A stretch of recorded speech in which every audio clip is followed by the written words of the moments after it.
मृत्युंजय धवलेश्वर महाप्रभु भाद्रव मासर शुभ मंगलवार रे संसार सुखी कर महाप्रभु जगतर मंगल कर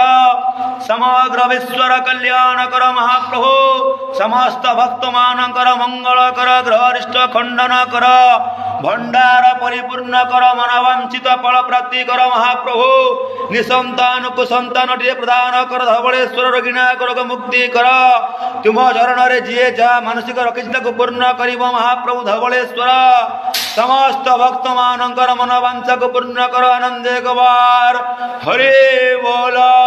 ओम त्रयंबकं यजामहे सुगंधिं पुष्टिवर्धनम् अर्वारुकं विपबन्धनानि मरुतरमुखी यमामृतात् धवलालिंग चरणारविंदरे एष शुद्ध जलधारा अभिषेक कर्मणे विनियोगः